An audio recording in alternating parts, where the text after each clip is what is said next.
hard for this live show, and I bet you are too. I hope you are too. Good morning. It's the Friday live show. Whether you're here live or you're on the podcast checking this out as a midweek episode, I'm excited to jam with you.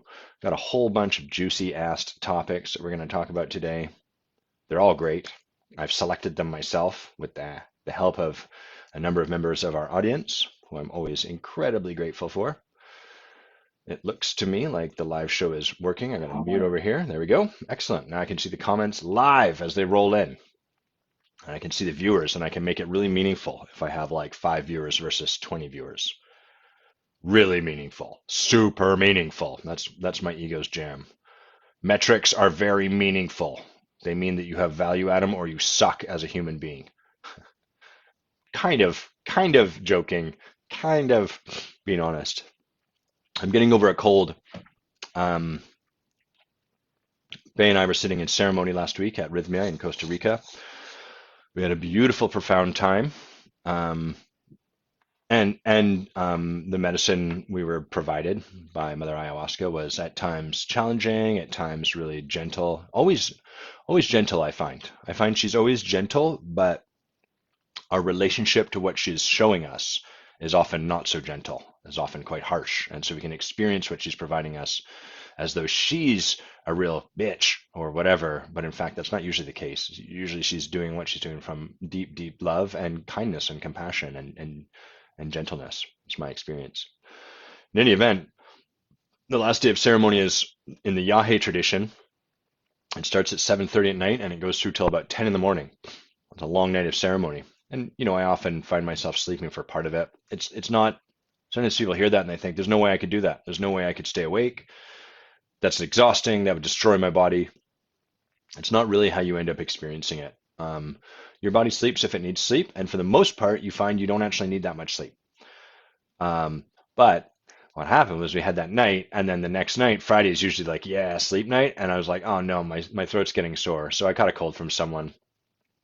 And so I've been moving through it. So I guess it's been about a week. It's kind of moved to yesterday. I had a pretty fierce cough yesterday and today.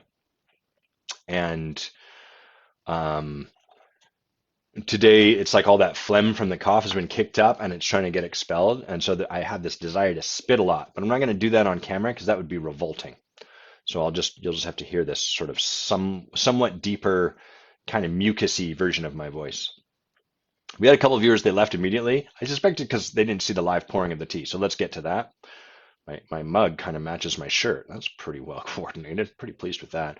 Also, this shirt kind of makes it look like I have big traps, which I do not. It's all shirt. But I like the way and pleased by the way it looks. I would look good with giant traps. If I was one of those people, maybe CrossFit or bodybuilders who like does all that work to eliminate their neck. So there's just like from ears down to shoulders, you have that nice slope. I would look all right with me. But I'm not going to do that. That's a lot of work. I don't find working out fun. I do it. I lift weights in the morning because I think it's probably healthy and I like the way that it makes me look, but I lift the minimal. I'm very lazy. Like I lift the minimal amount, twice a week I'll work out my arms with one exercise and then my shoulders with one exercise 2 times a week. I'm not doing a lot. And frankly, I don't care. It's something better than nothing. And what I find fun are games. So if you put me on a pickleball court, I will kill myself chasing that ball. Pickleball is like the most fun I've been having since I had to stop playing squash. And before that, squash was like the best thing in the universe. You couldn't stop me playing that game. And that game's ludicrous hey, Robin, in terms of its impact on your body. Like squash, I think next to boxing, I believe boxing is the highest cardio workout and then squash is right below it. Man, I miss that sport, but holy crap, I'm so grateful and excited to have found pickleball because it's such a great sport. You can play it at all levels of skill. It's it's easy to join in to like start to play and then you get hooked. And it's not a game without athleticism. It absolutely burns calories. It requires you can start to learn to run and move and there's a lot of skill to it. So people make jokes like, oh yeah, seniors, pickleball. Yeah, those seniors have figured out something you have not yet figured out. So I'm inviting you, figure it out, pickleball rules. No jokes. Okay, So where was I? I was talking about not having a neck, eliminating my neck for aesthetics. I was sharing fresh back from ceremony. It's been an awesome week, actually. I'm really stoked to be back. And then we're here for Thanksgiving, is what we call this holiday in Canada. In America, they call it Canadian Thanksgiving. That's fine. We're going to turn around and call it American Thanksgiving when you guys do your whatever weird thing you do. Shopsgiving, that Black Friday thing. We don't really have big shopping for our Thanksgiving, and it's not quite a holiday celebrated to the extent in the States. You could argue Thanksgiving might be the most significant holiday, probably rivaling Christmas, is my sense.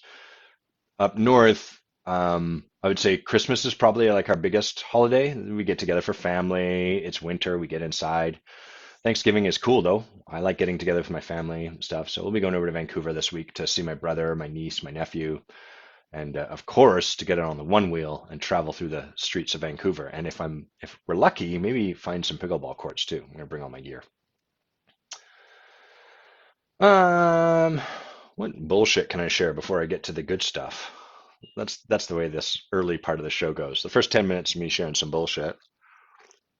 Mm. Well, one thing I'll share is I've got to my right here. One wheel can be kind of dangerous because you're on like this single wheel balanced between two foot pads. I've got, you can see it if you're watching the show live, I've got like a nice bit of road rash over my tattoo there that happened because I was riding without elbow pads. I was quite new, maybe 3 days into it and getting a little overconfident going down a hill, and the board started to wobble under me. There was some divots. It wasn't particularly smooth pavement, and oh no, I fell. And I fell like it was very in my mind. I had this idea like, okay, if I fall, the board will kind of like wobble, and then I'll get off of it, and I'll like run to my best of my ability to slow myself down a bit, and then like tumble.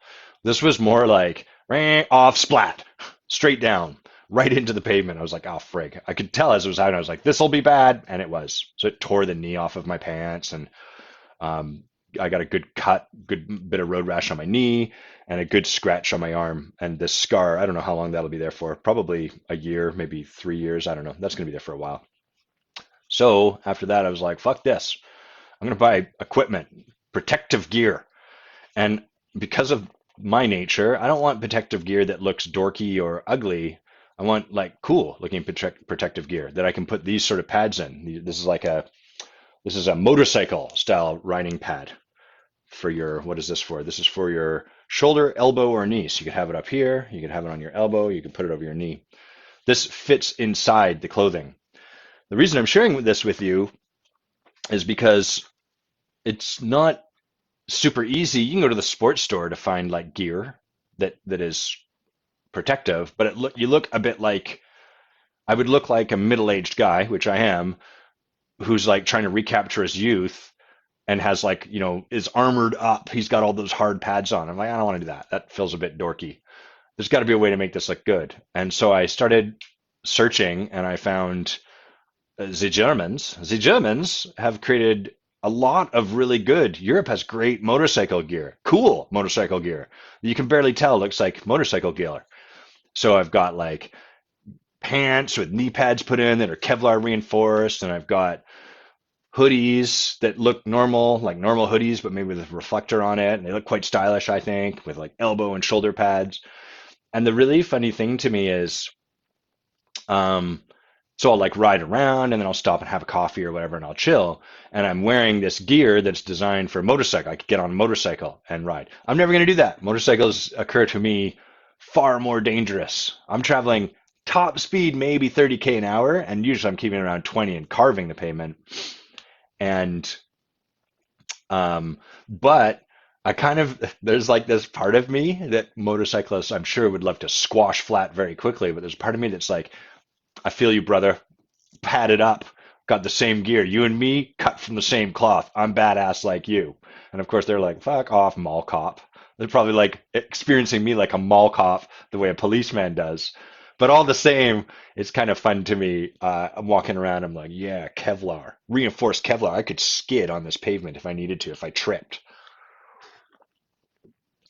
So now I own padded, armored casual wear. fcmoto.de is the website. If you're if you're looking for that kind of gear, I've got myself a camera. I've got myself a selfie stick that can be invisible. I've started to try to take some footage. I still want to, I have this idea of like going on a ride around this neighborhood, taking you up to some of the beautiful views that we've got, letting you kind of cruise along, and then overlaying that with a leadership conversation. It's just a bunch of editing that I have to do. It's a bunch of like piecing things together. So that's taking me a little longer. I'm going to do at least one of those because I think that'd be a neat idea. So it's coming. It's coming. Anything else that I can share? I've got gross stuff that I can share, but I probably won't do that. I mean, before we get into the actual topics of today. So let's click here. Robin, if you're the one watching, thank you. I've got one viewer, and I'm clinging to you for dear life. Whatever you want me to talk about, I'll dance. If you say dance monkey, I will dance. All right, well, we have a ton of topics. I got a lot of stuff to talk about. I'm quite excited. I'm gonna talk about medicine to start us off, and then we'll merge. We'll start to move into the topics from our audience, the questions that we've gotten from a whole bunch of awesome people here. So, before I do, actually, I want to share good new music. I'm always on the prowl for new music, and I subscribe to Apple Music because I'm mostly in the Apple ecosystem. I like frankly, I like their user experience. I find them very seamless, and of all of the products, all of the ecosystems available, Google, Apple, whatever else, Apple, their ecosystem, I find I have the least experience of me having to like get through something, the user interface to do what I want to do. There's the least friction in the way for me to like, I want to do this. It's easiest to get there. So that's why I like Apple. They design according to my preferred philosophy on user experience. So Apple Music has shows you can watch that they hire DJs to do. This is no different than Spotify or other, Google Music, Google Play, whatever it's called, YouTube, et cetera, et cetera. But they've got this one guy who does a radio show. His name's Bluey. I can't remember his full name. But Bluey is a musician who's been around for quite some time, and he was in the band Incognito, which is an awesome band, kind of acid jazz, soul, funk, house, really a little bit of disco, like stellar band. And Bluey has fantastic taste in music. And his radio show is soul, funk, disco, jazz standards, hip hop. So he's really in that, like, he's in my vibe. He's in my sphere. That's what I like. I like the interplay, the nexus, where like jazz crosses over into hip hop, where hip hop and house hang out, where soul, funk, all of that sort of stuff comes. So if you're thinking like, man, that sounds like a lot of Jamiroquai, he plays one Jamiroquai song every 60 shows. So it's not a lot of that, but it's similar space, acid jazz, that kind of stuff. So I'll post that in the comments here. That's a link to the Apple radio show. It's fantastic. I highly recommend it, checking out a few of his standards. Most recently, I was listening to a show where he really featured Brazilian artists. There's a lot of samba, mambo, but also that kind of mixed in with house and like more funkier stuff. So it is dope. I highly recommend that show. Plus, it looks cool. Okay, let's talk medicine because that's what I'm fresh back from. Um, the first thing I want to talk about is the context that we have in the Western world for something like ayahuasca. So whenever an ayahuasquero, which is to say someone committed to the path of ayahuasca, such as myself or other people that go consistently and work with this teacher, this plant medicine, whenever an ayahuasquero talks about ayahuasca, what we're often met with in the Western world is, oh yeah, you're going to the jungle and doing drugs. Or skepticism of this notion of healing happening. Like, yeah, that's nice that you said that. I'm sure that's cool, but like, come on, you're going somewhere and you're doing a drug. How much of a difference could it really make? At the end of the day, you're ultimately taking something synthetic to try to get yourself to a place of being more natural, and that's wacky. That doesn't make sense. And so what is important to start our conversation off here with is this distinction, this context we have for like agents that can help us get better. I'm speaking a little obtusely because, well, intentionally. I'm not going to go too far into why yet. So like in the Western model of medicine, we have a context for drug. And drug is something external, synthetic. It's something like refined. It's something that can kind of like treat what's going on with you. But then there's a bunch of work you have to do to like actually heal yourself. So like a painkiller, an opioid can like alleviate my pain. It treats my pain, but it doesn't actually heal me. It just helps me not feel as much pain, which then can, in theory, allow me to do some healing, right? Like I could start to do a bit of rehabilitation if I'm not in agony laid out on my back, for example, or like a muscle relaxant. I could take an ibuprofen or whatever they call them in the UK, but here the generic drug name is ibuprofen, a non-steroidal anti-inflammatory drug, NSAID. I could take an ibuprofen to like have my body reduce inflammation, but that's still something synthetic. If I take that drug, it's not teaching my body how to become less inflamed. In fact, if I took that drug every single day, my body starts to rely on the drug rather than its own natural resources to reduce inflammation. And as a result, once you stop taking the drug, the inflammation actually picks back up because your body no longer has an understanding of how to do that. So this is the context in which we relate to anything we would take to quote unquote get better, to heal, to feel better, to treat what's going on, to alleviate a symptom we're feeling. I'm just going to open my window here before I get going too fast. Before the train really starts going, open this window and start a fan and show you my necklaces.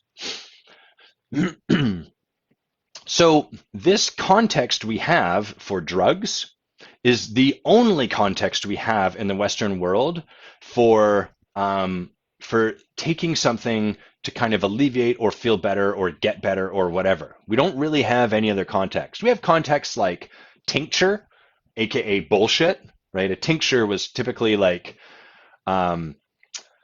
McGillicuddy's good time home developed remedy. The sort of stuff that was often sold back in the 1850s, pioneer days, that was ultimately like a blend of spices and then like cocaine or heroin, one of these new drugs that were starting to be distilled, put in here. There's just not much known about it. And you take it, you feel better. But then years later, you're like, fuck, you're addicted. What are you going to do now? I don't know, take another tincture.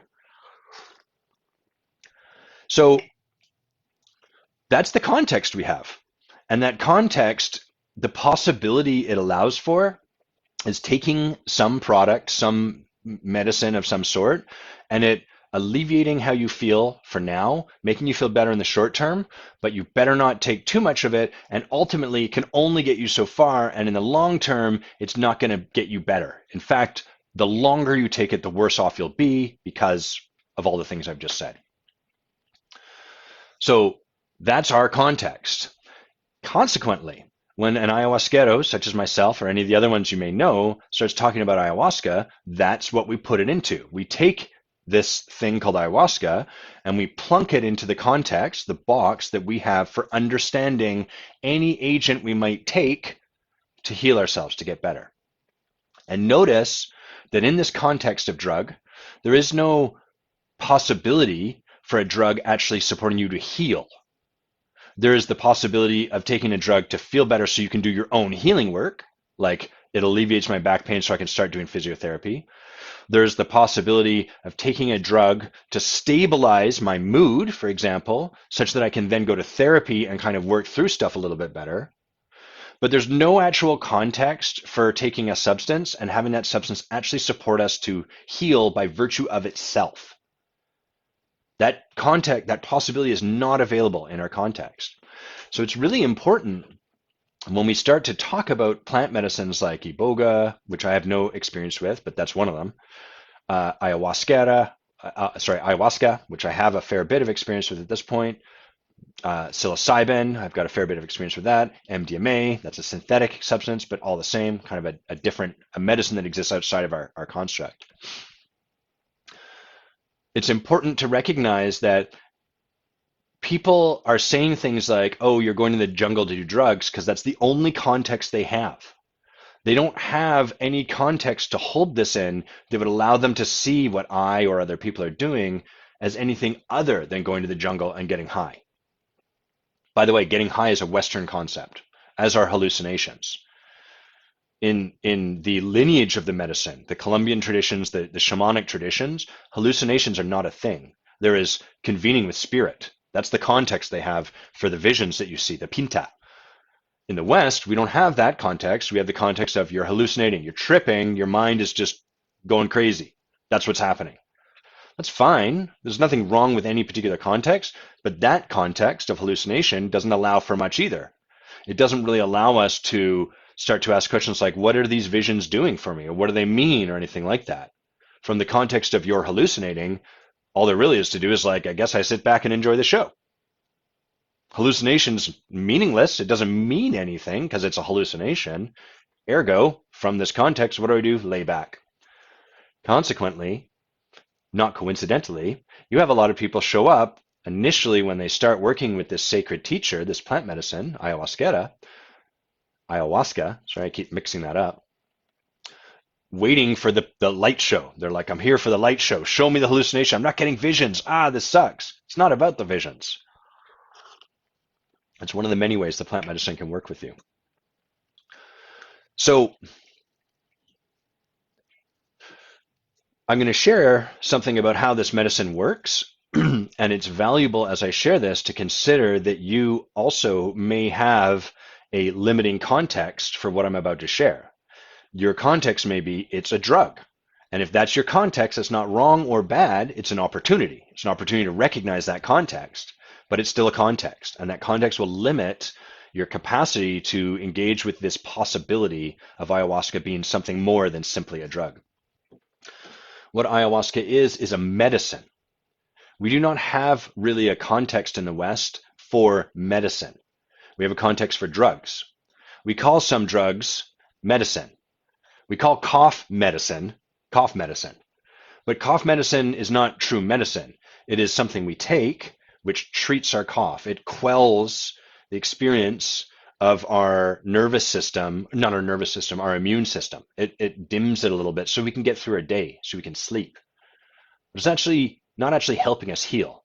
If you keep taking cough medicine, you actually delay your healing process. Because what you're experiencing when you're sick is your immune system's response. You get mucus because the immune system drowns out the virus, builds up mucus that drowns out the virus. You cough to expel, to get the virus out of you. You get a sore throat because it sucks and it makes you feel bad. I don't know why the sore throat's there. I'm not sure what that does. It sucks. Medicine, the context for medicine in the shamanic tradition is something we can take that actually supports us, that actually heals us. The medicine itself allows us and our body to do the healing. And the way it works is it brings us back into alignment with our innate natural self. This is very similar to the medicine of coaching.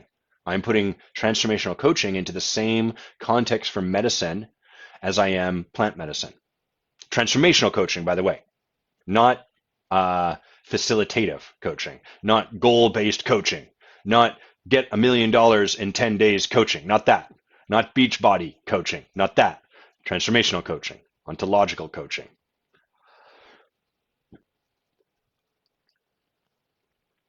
So these forms of medicine bring us into alignment with ourselves, with our soul, with our essential nature. And as we become more in alignment with ourselves, we experience less dis-ease because we are less out of sync with our natural self. If I'm designed to walk upright, but I have been trained from childhood to walk on all fours, I'm going to have a hard time.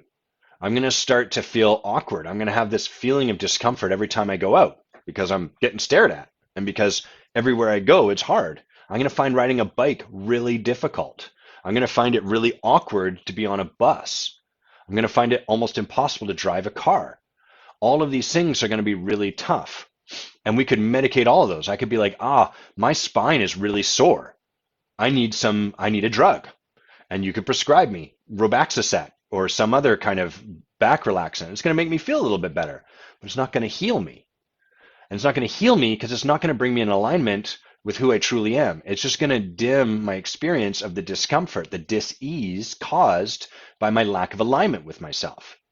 To come into alignment with myself would be to realize I'm not designed to walk on four limbs. This thing is designed to walk on two limbs, my feet, my legs. And as I start to do that, it's going to be challenging at first, difficult. As I start to do that, slowly but surely, my back pain is going to clear up. My experience of awkwardness when I go out into the world is going to clear up. My difficulties getting onto a bus and sitting there is going to clear up. It's not magic. It's not fake.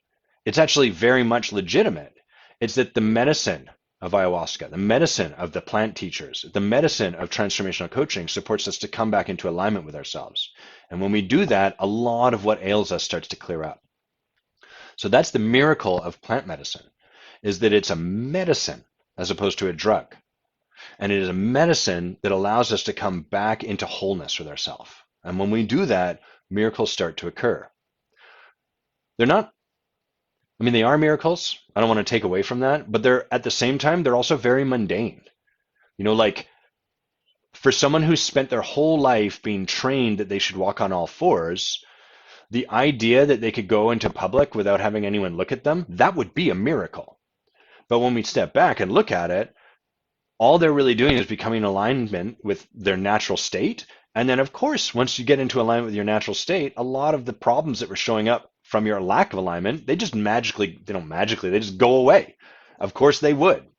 So it's almost like an ordinary, mundane miracle, but still it's truly miraculous. That's the power of plant medicine. That's part of what it provides us.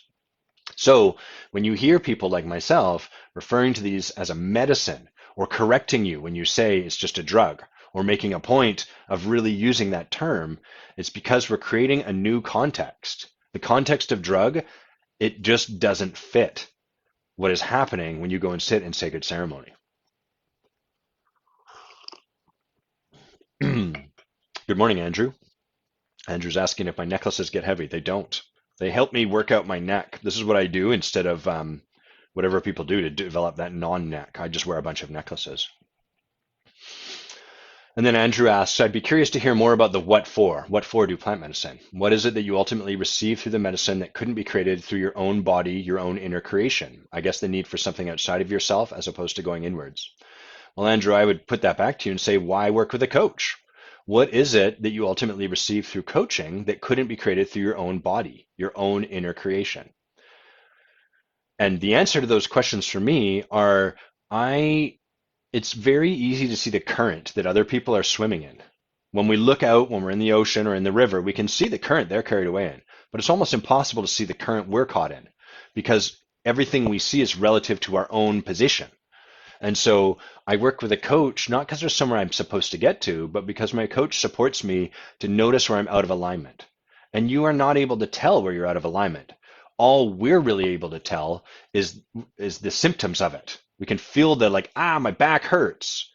And because we're humans and we're kind of ridiculous and this is the way we work, we're like, my back hurts and that needs to be fixed. And we have resistance to this idea that the problem is that you're walking on all fours. We're like, fuck off. I know how to walk. I've been doing this for 40 years. It's not the problem. The problem is my back hurts. I'm not going to start. Look, right now my back is hurting. This is not the time for me to learn a whole new way of walking, let alone even considering that that's actually legit. So we fight that off.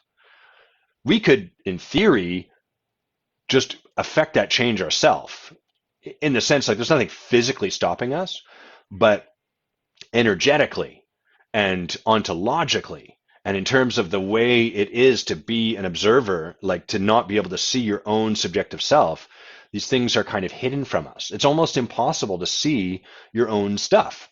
That's why I have a job. That's why coaching is a miraculous thing. That's why plant medicine is a legitimate, really viable thing. It's why transformational leadership is a thing. And it's why these things are so scarce in the world, is because most of us want to hang on to this sacred cow that I I can do it alone.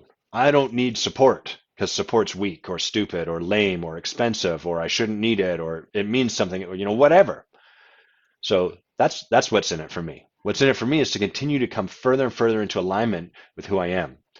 And some people say, well, when do you finish?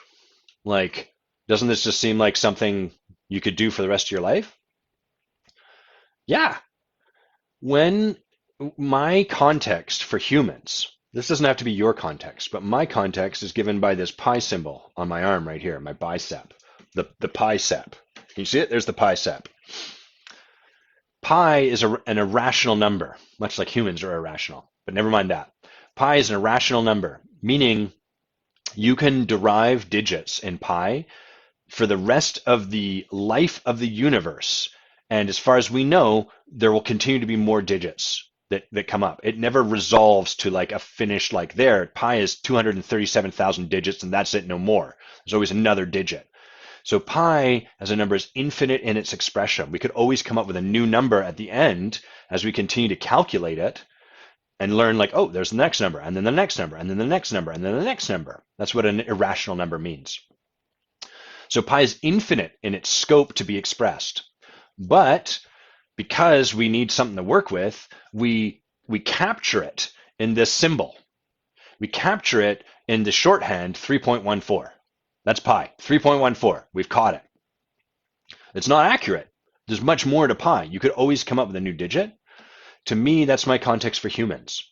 There is an infinite amount of capacity for my soul to be expressed. There's always going to be more of me to express into the world. And there's always going to be an edge for me in how much of myself I'm willing to express from now till the day I die. No one ever truly gets to the place of complete, full expression. Never. That's an aspiration. Maybe the Buddha, kind of aspirational. But there's always an edge.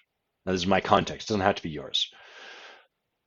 In the early days of my work, I found that context disappointing. Oh man, I never arrive? When is my work done? It's been a long week. Can't I just have a break? Can't it be done? Sure, you never have to do more of this. But as time's gone on and I've fallen in love more and more and more with my own work, with transformation, with the opportunity that keeps getting put in front of me by spirit and the universe, the more I've been the more my relationship to that infinite capacity for expression has changed to one of tremendous gratitude. Because I know this game, the game of my life and of me learning to express more and more of me and to continue leaning over the edge and stepping into a bigger and bigger and bigger game each time, that is a game I will never get bored of. There's always going to be a new way to play that game. And so for me, that is thrilling. For some people, that's daunting. For some people, it's frightening and they want to shut it down. For some people, that drives up their sort of like part of themselves that is like, I need to get everything done because then I'll have value. It drives up their sense of self-worthlessness because it's sort of like, well, I've got to get all that handled, then I'll be valuable. It's beautiful if that drives that up for them because that's an opportunity then for them to like take that on, to take that story on. So then we can be with the infinite capacity of our soul to be expressed.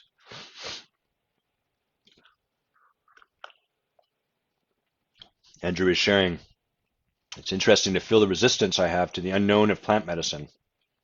It makes sense when looking at the resistance that I had at one time when it came to coaching, therapy, etc., and now it's a completely normal thing to me. Yeah. No one needs to do coaching. No one needs to work with the plant teachers. You don't require this to have a good life, and it heals us. And people such as myself who are really committed to healing in the world, transformation and healing, those two things are kind of hand in hand, are people like myself, like that, we're committed to healing ourselves because that's the way you heal the world. If you're frustrated with the way a particular group of people are showing up, the way to work with that is to look inwards and see what there is for you to heal that is in the way of you bringing love to those people. And almost inevitably, what's in the way of you bringing love to those people is that there's a way they show up that you also show up and you hate that part of yourself.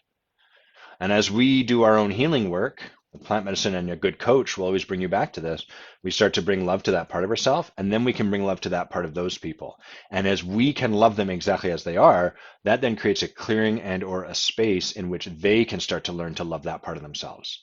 And as they do that, then they start to open and they start to let go of what we regard as hateful or shitty or nasty or narcissistic or whatever label we throw at it. That's how we heal the world, is by healing ourselves. That's a beautiful gift too. If you relate to it like the gift it is, like fucking cool. So my only job is to heal myself? Yes. And the bad news is when you're really righteous about what that motherfucker over there is doing, your only job is to heal yourself. Shit. That's less fun. Righteousness is kind of fun. Okay, we'll talk one more thing on about plant medicine because we didn't have too many questions about it. A few. David asked a couple, so a few more, and then we'll get to the rest of the questions here. So Bob Conlon asked me to talk about the purge. The purge is the release in our body of whatever energy is being held. The purging is a sacred thing. It's what people are most afraid of in plant medicine, especially ayahuasca. They read these horror stories, which aren't helpful to read. They see a bucket by a bed and they're like, oh my God, I'm going to be shitting into the bucket and then vomiting into the same bucket. That is not the experience of sitting in ayahuasca ceremony. I mean, it could be, but I've never once seen that. I've never, ever, ever once in all my 30 or almost 30 plus times of sitting in ceremony seen anything like that. The purge is your body releasing, la purga. Purga? I don't know how you'd say that. Hey, Bob. So often what happens, well, let me see. Your body, there's a book called The Body Keeps Score, and I've not read it, but a lot of people have recommended it to me. And I think I'm going to quote it or reference it without having read it. So take this with a grain of salt. But the idea behind all of this is, let's use when you're a child, let's pretend you said something like your parents were like, do something, whatever. And you were like, I don't want to do that. And they're like, what? They came at you with angry energy. And you go, whoop, I'm going to close down on that. I'm going to stop expressing myself that way because that was scary. So our body is how we shut down our expression. We tense our sphincter. We tense our throat. If we're worried about getting hit, we tense our stomach. We clench. My body, my toes on my feet, I have I guess it would be like my second, I gotta look now. My second and my middle toe are clubbed. Club toe is where they're bent like that. So they kind of sit against the ground, but like they're rounded. And the reason for that is because as a kid, well, I would assert the reason is as a kid, when I would get scared or have an image come into my mind that I didn't like a gross image, I would clench my toes in really tight. I really bend them inwards, clench them super tight. And so the body becomes that shape. That's how I managed my fear. Rather than letting myself feel the discomfort, rather than being with that, I would instead put all that energy into my toes. And as time went on, that became a habit, became habitual, and then my body grew into that shape, such that that shape is now locked into my body. That's a very physical, I don't know what the word I'm trying to find is there, but like that kind of thing happens everywhere in your body. So your throat holds onto energy, your sphincter, your viscera, your stomach, your shoulders. Sometimes I often see tall women with slouches. And often when I work with people like that, what ends up being the case is that they've learned to slouch as a way of diminishing their height. Because if you are a tall woman, you draw a lot of attention. And that attention is not always very desirable. So by slouching, it diminishes their size. It tells a story, which is there's not much to see here. Look past me. I'm not that interesting. I'm boring. Most of that is not really intentional. It's just the payoff. So our body ends up holding these energetic shapes. It holds the energetic shape of clenching our toes. It holds the energetic shape. The clenched toes are the shape, but really the energy it's holding is, I can't be with my fear. It holds the energetic shape of like, I'm going to clench my throat and not talk. And so as we're doing work with plant medicine, what's happening is this stuff is being healed. We are given visions, or we are given an experience in our mind, or whatever, like our sort of the what's called the default mode network, the system in your body that keeps things going the way that they have been going because yesterday's weather is good, like let's keep doing what's been working for us. That network kind of gets loosened so that the the sort of idea of like let's do this way because that's what we did yesterday, that gets shaken up a bit. And that allows you to do a bit of processing, whereas before there would maybe not be an opportunity to even be lucid to this stuff. So yesterday, before I took the plant medicine, I might just naturally keep closing my throat and finding it even hard to express my voice, right? Which is very convenient because when I was young, expressing my voice was problematic. Now it's not even an option. How lovely. And so while that was there yesterday, now I've taken the plant medicine, the default mode network is offline to some extent, my throat can start to expand. And as that happens, my fear starts to come forward. The throat was protecting me from a particular fear. If you express yourself this way, you're going to get yelled at. Now my throat opens up, the muscles release, and suddenly that fear can actually I can be with it. It's brought forward. That's uncomfortable for people. That's a scary part of the process. As we work through that fear, this energy, right, this closure, this constriction, that energy is being released by the body as you move through the fear. That energy has to go somewhere. That's the purge. The energy can go any number of ways. It can be purged out of your body like through shaking, dancing, yawning, crying, yelling, breathing, vomiting, shitting, farting, burping, all of these. And so the purge is really a beautiful thing. The purge is a physical indication that you are healing. It takes creating this context for yourself. Because remember, when people come in to plant medicine, they haven't created a context of medicine and healing and what these things do. They have a Western context. In the Western context, is there ever any time when vomiting's good? Pretty much not, right? Maybe if you're YOLOing life and you're trying to like purge and rally so you can get back into the bar and do another shot and hang out with your friends. But other than that, we hate the purge and we hate the feeling of nausea. We revile them. So we have to step into this new context. We have to step into this context of, oh, this is medicine, this is healing. So the interesting thing that happens is often the first day people sit in ceremony, I'll talk to them the next morning and they'll have a very frustrated experience. They're like, man, nothing happened. I didn't get anything from the medicine. I'm like, oh, really? Like, what was your experience like throughout the night? Oh, I just felt nauseous. I threw up like 4 times and nothing. No visions, nothing. Dude, you just healed like 4 big things. You just released 4 purges worth of like energy in your body. But they can't see that yet. And it's okay. They always see it in time. Sometimes that time has to be outside, they have to go away and spend a couple months before they really get this. But like the purge is sacred. The purge is a beautiful thing. The purge is you healing. That's the miracle of plant medicine. So this time around for me, I had about 5 times when I was purging, and each time that I purge, it becomes more and more gentle, and like I experience it very graceful. It sits there. I can feel the medicine working. I can feel the nausea building.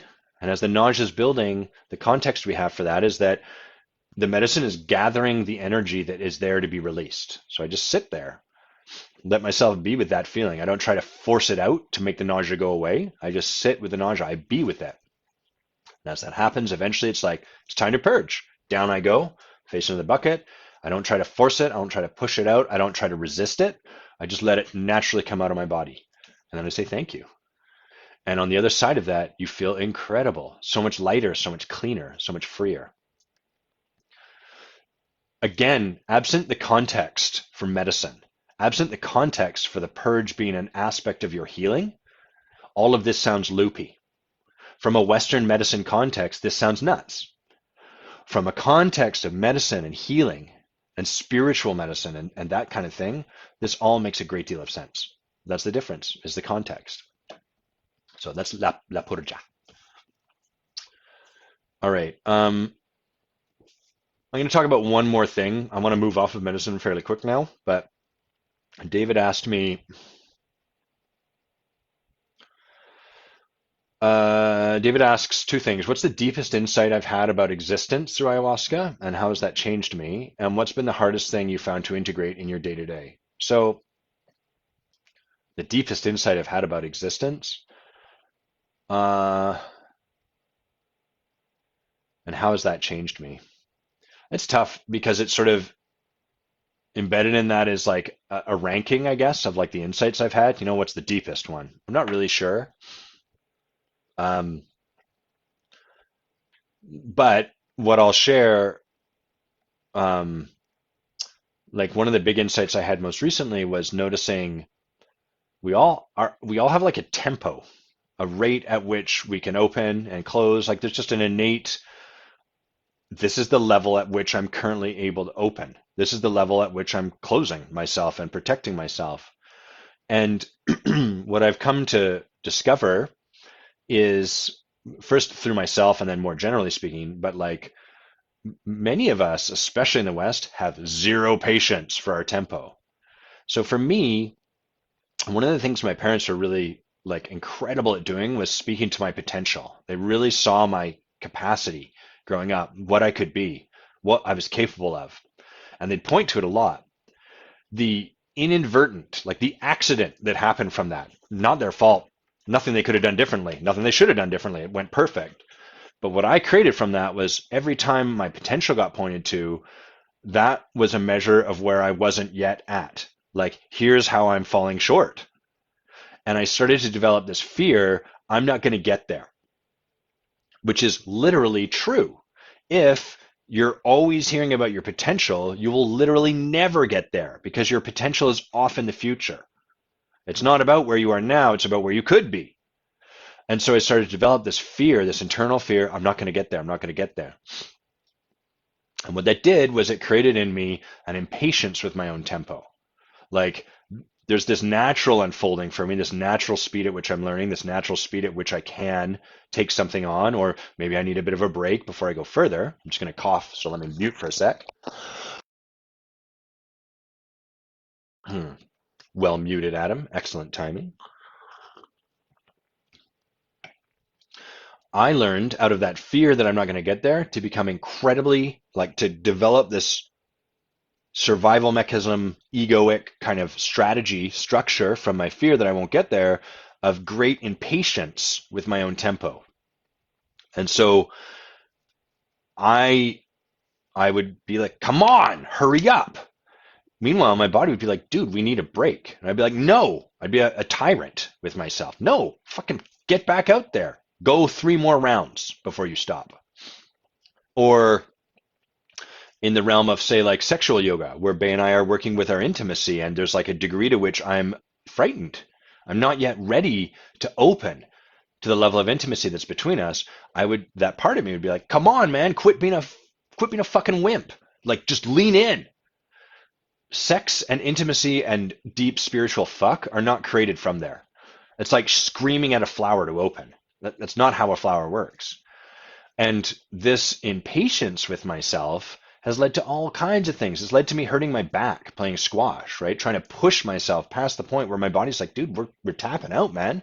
We're giving you a message loud and clear. Your back's starting to hurt. And I'd be like, no, I'm going to keep going. Guess what? I was laid out for like a month. Back pain sucks. So I started to really get that most recently, like one, I became very tyrannical with myself, unwilling to have the space for my own tempo. And it's not to say you're stuck at your tempo. Your tempo will expand. You can grow your tempo so that you can open faster and close slower. But the only way you do that is by working at your tempo. Like screaming at yourself, I should be able to open faster, does not make you open faster. It has you close more because you're like, fuck, I'm under attack. So the way we actually learn to develop that muscle of opening, being less resistant, is by meeting ourselves exactly where we're at and learning how to be there. And so that was a tremendous insight I took away from from my most recent ceremony. I could really see how I've imposed that on Bay. I could see how I've imposed that on like my clients or my leadership team or all the places in my life where I'm leading or just being with people. Because of course, if I don't have any patience or capacity for my own tempo, I'm sure as hell not going to have any for anyone else's, right? We give the world the medicine that we are giving ourselves. And so that became like, the way that the medicine brought that to me was I was sitting there in the first night and I'd drunk 3 cups of medicine. They traditionally serve 2 cups. I went up for a third and I was waiting and I was like, should I go get more medicine? And I was like, I'm pretty sure the problem here is not that I haven't drunk enough medicine. I'm pretty certain I'm clear on that. And I asked the medicine, I was like, what are we like, what's happening? Why aren't I feeling you in a big way? And she told me, she was like, because we're waiting for your body. Your body's not ready to open yet. And I was like, well, should I go get more medicine? She was like, well, you can. You kind of just you already answered your own question. Like you can, but your body's not ready. No amount of drinking medicine to smash through your body's own tempo is going to work. So what there is to do for you, Adam, is to be here and meet your body at its tempo. Meet this whole thing at the tempo that it's got. Open with it. Instead of like waiting off to the side, hurry up, fucker, tapping your foot impatiently. And so as I sat there, that was a struggle. I'd get impatient. Hurry up. Shouldn't I be tripping balls yet? Or whatever. I'm a human. And then coming back, and the medicine kept bringing me this mantra: learn to fall in love with your own tempo, Adam. Fall in love with the speed at which you are currently operating. Can you learn to find something beautiful and profound about that? What can you love about the fact that it's taking this long? And so I had to start practicing with that and being like, can I love how peaceful I feel in my body, if nothing else? Can I love the opportunity to like look around and notice the lights in this space as I'm allowing things to unfold at their tempo? That's the work. That's how the medicine brought me that work. So that was a pretty profound piece of insight for me this last time in ceremony.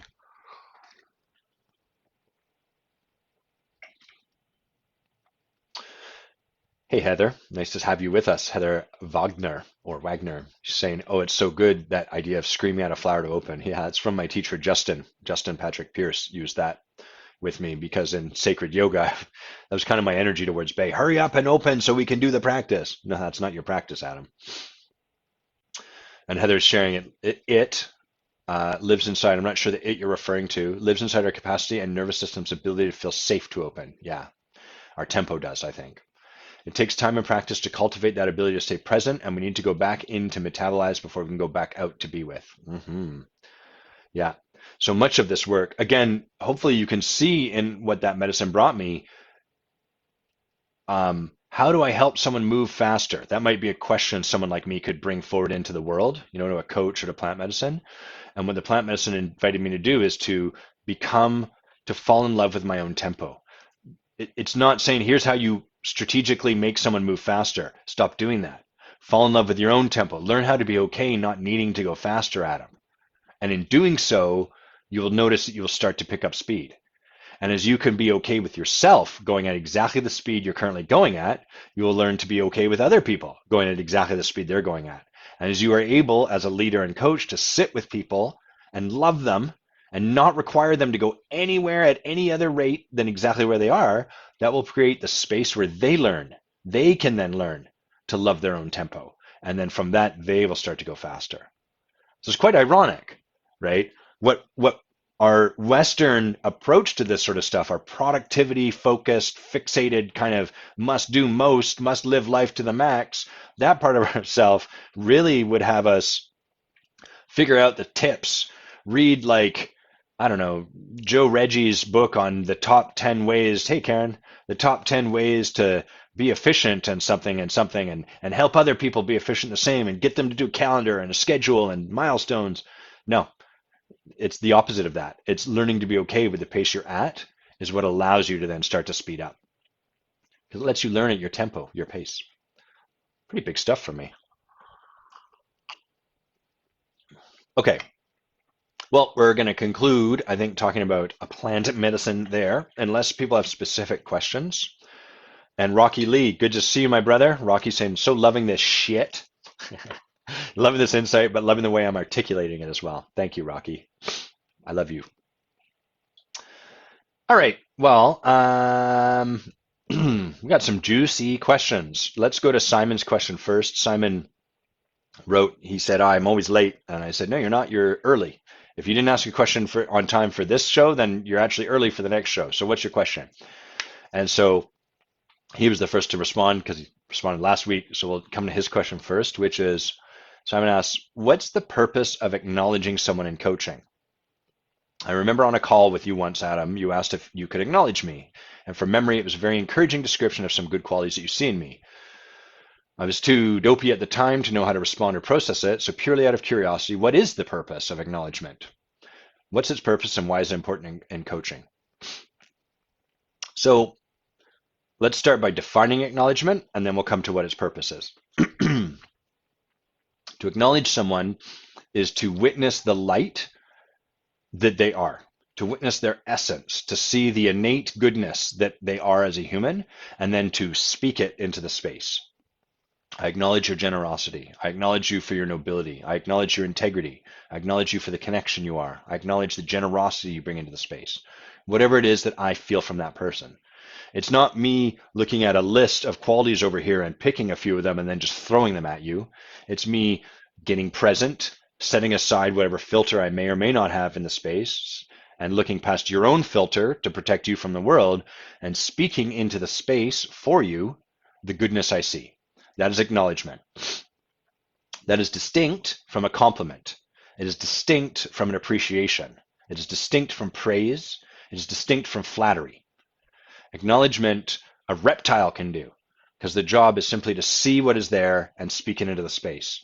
And yes, we are looking at the innate goodness, because at the core of who we are as humans, if you've read this awesome book, look at that beautiful little area there. Whoa, this side. Gorgeous. That is what is inside of us. Goodness. We have love is what we are at our core. And then we have fear, and our fear twists love for its own nefarious purposes, but not out of evil, out of fear. So we do have shadows, but our innate self is goodness. So when we acknowledge someone, we're doing that. That is the most fundamental act of love. The most fundamental act of love is to see someone as they are and accept them as they are, to not require them to be different. I love you, and if only you could do this a little bit more, I think you, that's not love. That's a denial of who they are. That's a crappy acknowledgement. That diminishes someone because it's telling them, you're almost lovable. Not literally through our words, but through our being. So a compliment is like, I like the way you did your hair. It tends to be about something you did, something superficial, something that you accomplished. It's like an accolade. It's fine. There's nothing wrong with a compliment, but it lacks the depth of acknowledgement. So to acknowledge someone is to see them and then to speak that into the space. Doing so requires trust in yourself, trust in your heart, and a willingness to take a swing. Because this muscle of seeing another human being, we all have it, but it's out of use for all of us. And we're nervous about it. And it's vulnerable and edgy to just act from love this way, to like speak to someone this lovingly. And most of us have a bunch of baggage around love too, right? Well, if I tell them that, then they're going to think I want something from them. Well, they're entirely able to do that if they want, but you don't have to let that stop you from giving someone love. If you're giving love to someone purely from the goodness of your heart, it's okay however they receive it, because you're doing it from a pure place. Okay, so we're all clear on acknowledgement, hopefully. Let me have a sip of tea, because we're going to pick up some steam now. Tropical punch. Good tea. So Simon asks, what's the purpose of acknowledgement? Why do I acknowledge people? Why do we do that in coaching, in leadership? There's a context that question is embedded in. And the context is, we don't need acknowledgement. It's optional. What's the point of doing it? Right? Let me use something else to illustrate a different context we could have. So breathing or eating are essentials to being a human. We recognize that, right? We have a context for it that is like You need to eat. You need to breathe. And so if at the start of a coaching conversation I sat down with someone and I said, "Are you hungry?" And they said, "Yes." And I said, "Great, I've brought some food for us to share," and we ate together, someone probably wouldn't ask, "What's the purpose of that?" Because the answer would be obvious. It's important, it's fundamentally needed by humans to eat. We need to eat. Therefore, of course, if you're hungry, I've brought food, let's eat. It's going to nourish you. It's going to have you better able to sit with me because you've gotten a basic fundamental need of yours met. Likewise, if at the end of the conversation I notice you're breathless and I share, it seems like you might be very breathless right now, why don't we take a couple deep breaths together? Well, that felt good. Let's do another one together right now. Now I'm going to cough. I'm back. Did that breath feel good for you? It felt good for me. If you're listening podcast wise, I hope you took a breath. You should right now. It feels good. We wouldn't ask, why are you inviting them to breathe, Adam? We already know because it's a fundamental necessity of life. To live is to breathe. We must breathe. We require breath. I think, if I'm not mistaken, every living thing breathes. It's the most basic thing. Bacteria, do they? I wonder. I'm curious. So because of our context for breathing and eating being a necessity, a basic fundamental requirement of humans, of humanity, we don't ask that question, why do that? What's the purpose? So now, having laid this groundwork out, you're probably one step ahead of me. I would assert acknowledgement is no different. That we as humans so breathing and eating are physical. On the physical level, those are requirements. On an ontological level, which is to say in terms of like our being, the energetics of what it is to be human, not necessarily just the physical or the emotional, but like the energetic being that you are, almost your soul, you could say. Ontologically, acknowledgement, to be acknowledged, is a fundamental human necessity. We require it. It's something we crave. We are desperate for it. You can see this, like if we look up, I'm not going to look it up in the book, but like, those people, those bosses who say stuff, you've probably maybe had an experience of this where they're like, I'm I don't need acknowledgement. I don't need recognition. I just want people to see my team. And then they get up to thank their team, and their thank you becomes this long kind of version of thank you that's actually about them. They keep drawing the attention to themselves, and you're like, I thought you said you wanted to thank your team, but then this is weird because it's all about you. What's going on? I don't understand. So what's happening there is this person is denying themselves a fundamental need that they have. And then because they can't express and ask for and receive that need being met directly, they have to get it met indirectly. And so they subtly scoop it back up so that they can breathe. So it's like someone telling you, I don't need to breathe, I'm totally fine. And then they're hanging out, and then you see them kind of like, I'm just gonna go over here into the bedroom to look at your lamp, and then they'll go, and then they run back, and they're like, yep, I'm here, not breathing, totally good. Right? They have to like gasp it in, and it's awkward and it's weird. So the thing about an ontological need, as opposed to a physical need, is that a physical need is much more urgent for the body. The impact of not, like your body is almost the sort of closest to the what can we call this? Like it's most in the physical world. Our physical needs are most connected with the physical world, and things happen most quickly and most directly in the physical world. So if you don't eat, you will rapidly starve and then die. If you don't drink water, you will die even quicker. 2-3 days, boom, you're in trouble. So the physical needs of us, those manifest themselves very quickly, and that makes it easier for us to see the requirement of them. It makes it easier for us to see the necessity of them. It's right there, and because the cause and the effect are so closely linked, it's not so hard for us to like, oh yeah, of course, you gotta eat. That's really important. I tried not doing it, it sucked. No more cayenne sugar syrup for me. Burgers. Then you've got like the emotional needs. And those are a little bit more removed from the physicality. They're a little bit more elevated up into like the spiritual domain, so to speak. They're still very much here in the physical world, like our emotions manifest, flushing, crying, that sort of stuff.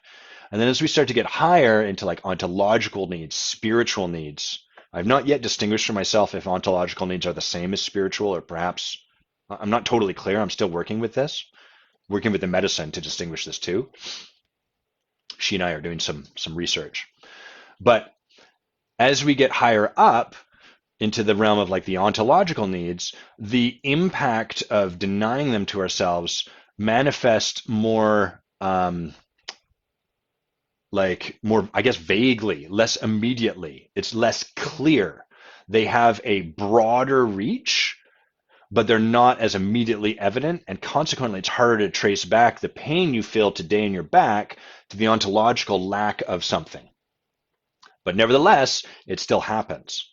So this is why, as humans, we're pretty reliable to get fed, but we're not very reliable to get things like our ontological needs met. And consequently, as you deepen into this work, what you will start to notice are a sea of people starving to death, ontologically speaking, spiritually speaking. Our world right now is very, very impoverished spiritually and ontologically. And so from that place, when Simon asked this question, this is not to make wrong of Simon, it's a fantastic question. I'm super grateful you asked it, Simon. But why acknowledge someone? Because they are dying of thirst and I have water for them. Because it leaves them feeling so nourished. And because being given love is something that every human being requires. And most of us have just got a lot of stuff in the way of that, and we're not even aware of it. So that's the intention of acknowledgement. I've given you a pretty broad, big way of looking at this. If you wanted to make it simpler, it would simply be because people do better when they are loved. When people's need to be seen and loved as they are is met, they thrive. Just like a flower does better when there's light shone on it. A plant grows when sunlight can reach it. And so all we're doing when we're acknowledging someone is we're bringing light to them. And that allows them to thrive, to open. I mean, if there is a point when I first started coaching, I was like, how do I coach the fuck out of people? No joke. You probably didn't mean me to say that. You're probably like, I could totally see Adam being that way. I was very aggressive in like my need to move them forward through my coaching. And I hit this wall over and over and over. It was a breakdown, basically. Like it wasn't working. And I was getting so angry and annoyed at everyone, hating myself. And eventually I kind of surrendered. I was like, fuck this. It sucks. This is dumb. I'm just going to do something dumb. And I was like, you know what? Fuck you people who don't want my coaching. I'll just acknowledge you. That's all you're getting. That's often how the breakdown leads into the breakthrough is we get to the point where we're like, fuck it. And we throw everything away and we're like, I'll just do this thing. And miraculously, as I started to just acknowledge people, they started to shift and they started to want to work with me. And I started to have more fun and life started to be more colorful. And I was like, why didn't anyone tell me this? And everyone was like, we were fucking screaming at you, stupid. You were just yelling so loud that you couldn't hear any of it. And so it took me a long time to get this. And that's part of why I believe, on the spiritual track, one of the reasons I'm such a stand for acknowledgement is because I had to work so hard to start to acknowledge myself and to learn the gift of this. And that's how you train a warrior, right? The warrior goes through all the bumpy paths. So I'm a bit of a warrior for acknowledgement and seeing people as they are, because I recognize how valuable it is and how much it provides us. Karen went through coach training for me. She's saying, oh, I remember you offering pure acknowledgement short sessions. Do you remember me trying to coach the fuck out of people, Karen? I do. So that's why acknowledge. Really great question, Simon. Thank you for asking it. Okay, Alexandra's asked a question I like. It's a little bit longer. The short one for this, what we're going to be talking about here is detachment and impervious versus unattachment and sovereignty. So that's what I'm going to read you Alexandra's question, but that's ultimately what we're going to be talking about is this idea of detachment and being impervious from the world versus being unattached and sovereign. So Alexandra says, being a leader in a company that goes through a crisis, You want to keep a detached attitude and not get consumed by anxiety and overwhelm. You want to maintain a good emotional balance throughout this all and, be able to come back to the family with good energy at the end of the day. My question is not how you do that. My question is it okay to set this as my intention? Can I aim to detach and keep cool as a leader when things go south?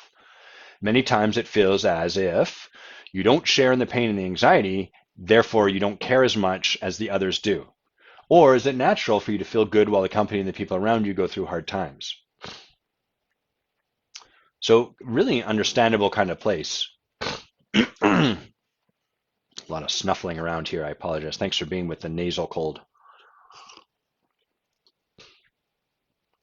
So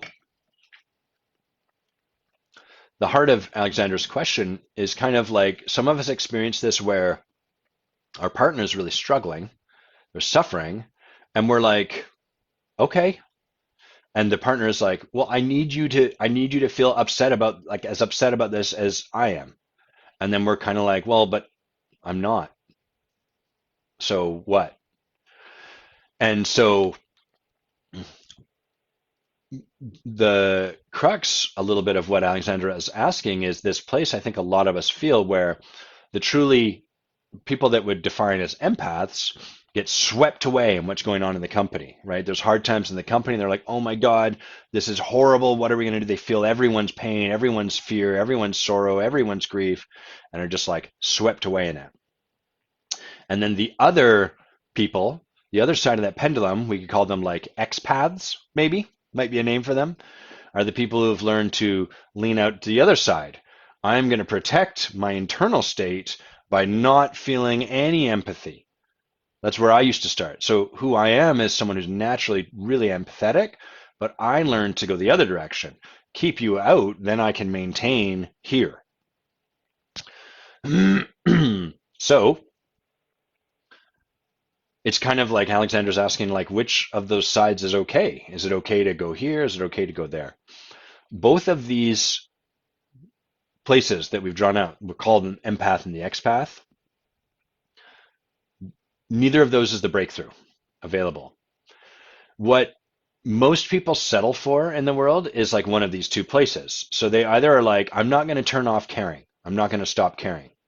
Therefore, I'm willing to be swept out to sea by whatever is going on. And these people get obliterated by things like injustice in Russia. And there's plenty of injustice in Russia. We don't have to look far for it. It's blasted into our face 24/7. Or the way the US elections have gone, even if you don't live in the US. Or what's happening here. Or what's happening at work. Or what's happening with your sister's dog's fiance's best friend. It's all over the place, right? I'm not going to stop caring. Swept out to sea. And then you have the other people that are like, the version is more like, I'm unwilling to care. Now, they wouldn't say it that way. They'd say, why would I put my own emotional well-being at risk for something that doesn't really impact me? I'm not going to care that much about China. Yeah, it sucks, but there's suffering everywhere in the world. And if I lend my heart to all of that, how do I get anything done? Like, I can focus here. This is what I can work on. The allure of this kind of thing is what I would call imperviousness. There's a lot of names for this that are kind of like popular in the coaching, self-help, leadership space. Some people call it grit. Some people call it unfuckwithability. It's kind of like, yeah, better. That sounds kind of like cool, good marketing. Audaciousness. I heard one person, kind of a friend of mine, call it white girl audaciousness. I didn't love that title. What was another version I've heard? Like unhookable, et cetera, et cetera. And so what people often do when they get tired of being swept out to sea is they go to this other side where they're like, fuck it, I'm just not going to care. So they become detached entirely. So the breakthrough in this, well, actually, first we should talk about the impact, or like why not those two? First of all, you want to do either of those two, that's totally fine. I'm not here to tell you to do one thing or the other. I just want to point to a potential breakthrough that may be available if you're interested in it. But you don't have to, and a breakthrough is not better than being where you are. If where you are right now is content with where you are, stay there. Doing a breakthrough because the word sounds like you should do it, not a good reason. The only reason ever to intend or attempt to create a breakthrough for yourself is because you see some possibility available in doing so that you would like. That's the only reason. So if you're like, fuck, he's saying breakthrough, I got to take notes so I can do what he's telling me to do, stop taking notes. So um, this detached place was how I showed up in the world. Very, there was no you getting in, and you couldn't impact me. I was Teflon. You could call me a fuckface. You could say my haircut was dumb. You could say you hated the shape of my face, or my beard was stupid, or that was stupid the way I worded that, or whatever. No feedback you had for me could get in. Consequently, I could stand with you and weather the storms you brought to me. I could listen to you as you complained about your day. Complain, I'm using that word intentionally.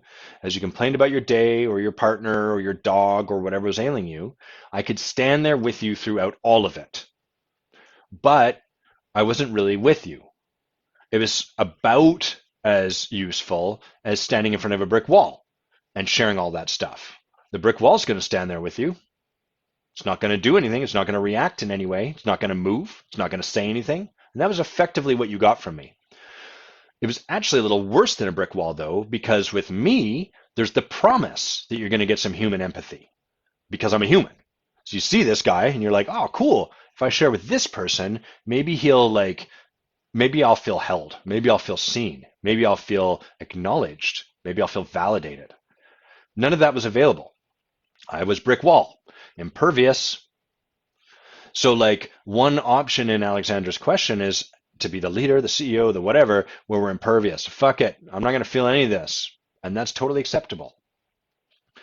The other side is where you bring, maybe you've had this experience where you bring something to someone and they like take it on board and they get really up. You're like, I'm kind of upset about this. And they're really upset about it.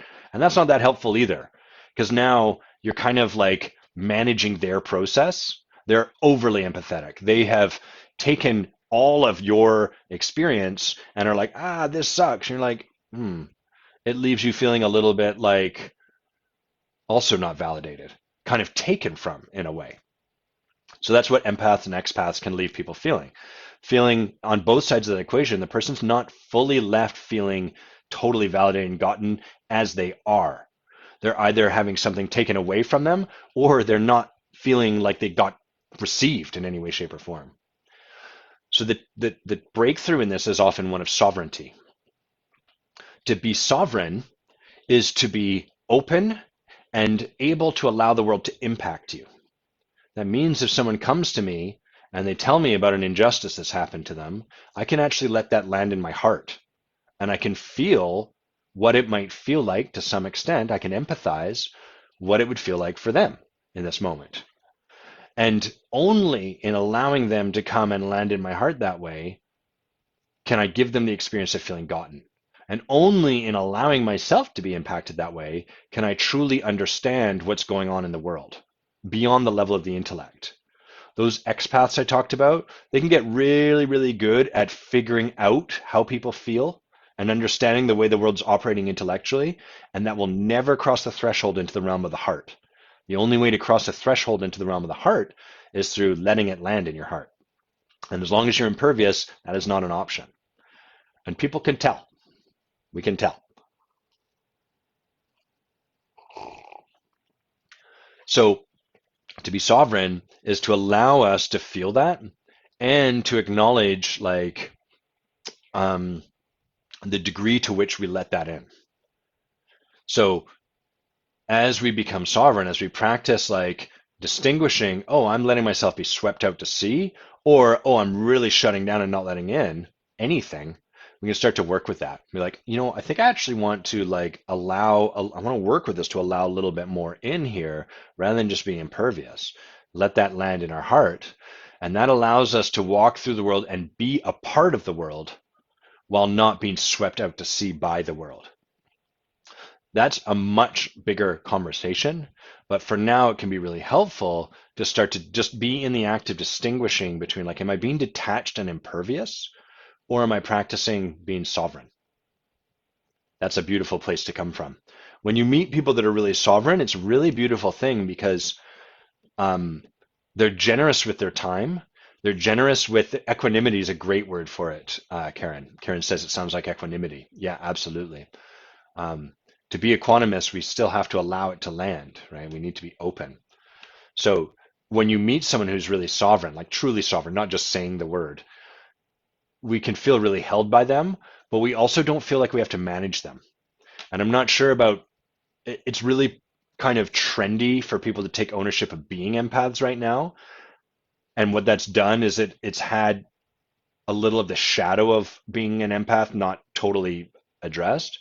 But I'd be curious, maybe in the comments or anyone wants to message me separately, to hear from people that have had the experience where they've brought something to an empath and they're left kind of feeling like, hey, that was mine. Like where the person actually took from them. They were actually left less than whole because the person took on their energy. And that's part of the shadow of the empath.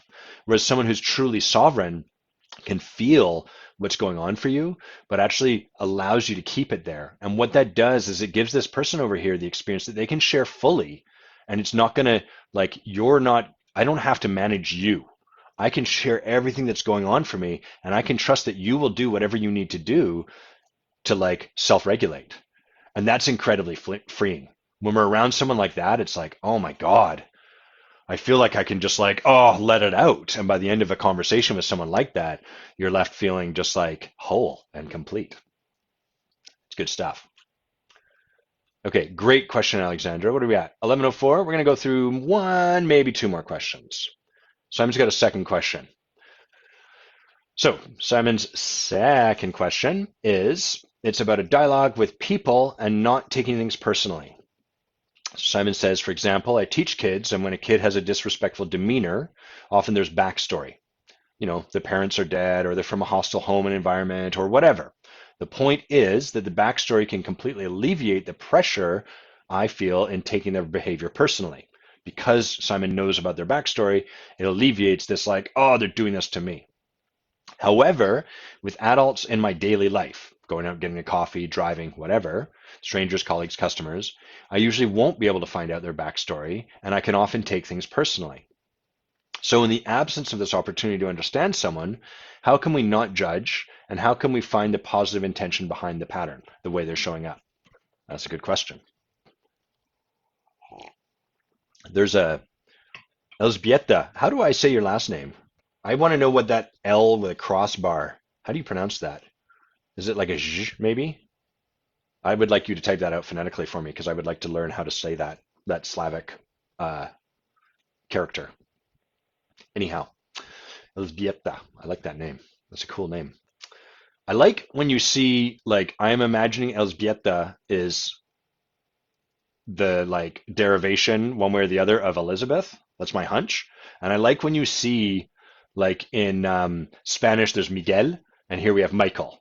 And in like French, they've got Guillaume, whereas in English we have William. And I like when names have like crossed the border into other languages. I think that's super cool.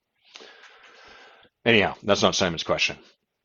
So there's a Zen parable of this idea where you're in a boat and it's foggy, which first of all, kind of scary to me, but you're in a boat, it's foggy, and suddenly a boat comes out of the fog and it smashes into the front of your boat. And you're like, ah, idiot, moron, riding this boat. How could they do that? They're so stupid. Watch where you're going. Why would you go so quick in fog? And then as the boat continues to come out of the fog, you notice it's just a derelict boat, which is also creepy. There's no one in it. Let's make these rowboats because that's less scary for me. If it's like a whole galleon, that'd be very frightening for me. So this rowboat comes, bumps you, and you're like, oh, there's no one in it. And suddenly the energy we have around that moron riding the boat dissipates. And in Zen, they use that parable to invite us to notice how silly it is. Like we attribute so much when it's a human being on the other side, as opposed to just it being a part of life. When there's no human there for me to point the finger at, it's just like, oh, that's just part of life. Just like when it starts to rain, I'm like, part of life is that it's raining now. I guess I bring an umbrella with me. As opposed to if it was like a human being, I'd be like, oh, they're upset again? Get over it. Right? I want them to be different. The weather I just accept. I merge with it. I allow it to be the way it is and get on with my life. So I start this conversation topic off with that because I think it's kind of helpful. The thing Simon's asking about is like, how do we don't have a backstory with people, strangers we meet in a daily life. So how do we find compassion for them? How do we not take what they're doing personally? So here's the first thing I think is really helpful to realize. We already have created a backstory for those people. If someone cuts us off in traffic, what's your backstory about them? You've already created it, right? They're impatient. They're entitled. They don't care about anyone but themselves. They think that they're better than me. They are a menace to society. They should be locked up, etc., etc., etc. Whether or not we are conscious of it, we're always creating a backstory for people. And so the opportunity becomes first to start noticing all of the backstory we're just automatically generating. This is part of the amazing thing about humans is we are meaning makers. We constantly create a story about everything that happens. It's why narrative is so compelling. It's why we like narrative, because that's all we're doing all the time, creating a narrative about what's happening. And the narrative always has us as the hero. We are always the sort of narrator and the hero, the subject of the narrative we're creating. And it has to be that way because my consciousness is it's locked in to me. Absent like some plant medicine stuff that allows us to kind of get out above it, for the most part, that's the way our narrative is created. So there's a starting point if we can start to notice and recognize, oh, what's the backstory I've already created for this person? And if we can start to do that, we can pull that out and kind of look at it a little bit. Oh, they're a fucking asshole. They're selfish. They're stupid. They have a dumb haircut. They're at Walmart, so they're sleazy and they're, I don't know, white trash. I'm just making stuff up, right? I'm not saying this is true, but that's the narrative. Bam. And then for each of those labels, like white trash, we've got a whole other boop, boop, boop, indented extra bit of narrative, right? Because they're white trash, they do this, they do that, they eat unhealthy, they're the reason our medical system is overtaxed, blah, blah, blah, blah, blah. Bam! It's like a scroll, a litany of curses that we can look at and be like, wow, this person sucks for all these reasons. And so one, starting to distinguish that narrative, that backstory that already exists, that we've created, is really helpful. And what's actually happening when someone really gives us the opportunity to hear their backstory is it overwrites the default backstory we've created. So when you meet a child, at first you're going to have created that, and then you learn, oh, this is that, and that's why they're this way, and this is what happened to them, and oh, that all makes sense. Now I can put something. I've got something to hang their behavior onto, hang their hat on. So one, we start by distinguishing just the fact, like, holy crap, I'm creating a lot of backstory for this person. And two, we begin to ask ourselves, what, like, from the backstory I've created, what follows? And what tends to follow is like, I don't like them. I disrespect them. I feel poorly towards them. I am annoyed with them. I'm frustrated with them. And you don't have to change that. You can be righteous about that. Well, I think that backstory is true, and so I'm justified feeling this way. But what is kind of helpful is to ask yourself, like, is this the way I want to go through? Like, if I'm the one creating that backstory, and if I'm the one then from my backstory feeling these ways, is this how I'm committed to feeling? Is this how I want to be throughout my day? And if not, cool, you have an opportunity. And the opportunity is to generate a different backstory for them. So if someone cuts you off in traffic, what's a more empowering backstory for you that you could generate for that person? Oh, they're in a rush. They're rushing to see their kid score their first goal at Little League in hockey. They're a superhero and they've just seen the bat signal and they're rushing off to see it. I mean, you can be silly about this or whatever. All of this is generatable. We're the ones creating it. And so with adults in a daily life, I usually won't be able to find out their backstory, and I can often take things personally. Great. Create a backstory. Create one that's really inspiring. Create the backstory you would like for other people to create for you. And as we start to do this, two things happen. The first is that we become way more charitable to other people, and that leads to us feeling better throughout our day. When we're more compassionate to other people, we feel better about other people, and feeling better is better. Feeling better rules. It's good. I recommend it. So that's the first gift that we get. The second and probably most valuable gift that we get is that as we start to bring more compassion and a more empowering backstory for us to other people, we also start to project that same thing back to ourselves. What that means is this. Often, if someone has a story that people are vindictive and shitty, they're also going to hold that other people feel that same way towards themselves. So it's like, um, let me have some tea and craft an example here for us. Here's one. So let's imagine I've got a story for people in general that people are manipulative and out to get something.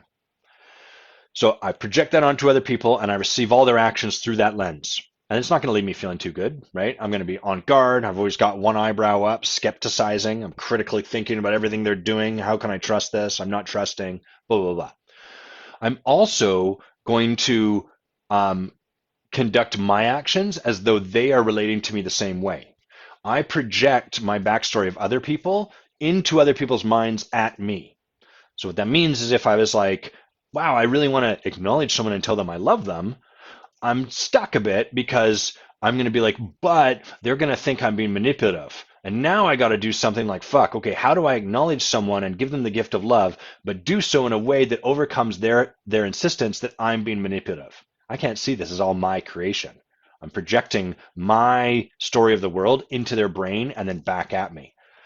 And so as you start to become more compassionate to other people, you start to project that compassion into other people's heads. And you start to like let yourself off the hook a little bit because you're now relating to the world as though it's seeing and holding you with compassion. And that's the best thing that comes from creating these kind of backstories for people. So notice when we're creating a backstory, because we're always doing it. You don't have to look far. You just have to actually look. And that's the hard part. We're kind of so automatic throughout our day, we don't realize it. So I'll practice this too. I'm going to take this on this weekend and I'm going to take it on when I drive. I'm going to go get a tattoo done now. I'll take it on as I'm doing that. Notice the backstory you're generating as you walk by people, as you stand behind someone in line, as you sit behind someone in a car. Just notice the backstory you're generating. And if you can catch that, how does that backstory leave me feeling? What might be a more empowering backstory to generate? Because I mentioned it, I'm going to talk about this last piece, tattoos in full expression. So, when I was young, my dad worked at the university I went to. He managed the housing, all the residences and everything, as well as the food and the conferencing. So he was doing a lot of stuff there. And so he had a position of authority, blah, blah, blah. And when I first got into university, they gave you an email address. This is like back when that was a thing. An email address was coveted. You got to choose your email address. And most people just did first initial, last name. Boring. I chose the name Lord Adam at UVic, my university, my alma mater, .ca. Super cool. And my dad shared for the first time maybe a story that would become prevalent and ongoing, which was, Adam, you don't want to choose a name like that because bastards, miserable bastards like me, sort of said facetiously a little bit, will judge you for that and just throw out your resume. You don't want to do that. And I thought about it and I was like, I'm going to keep it. I don't care. I'm going to keep it.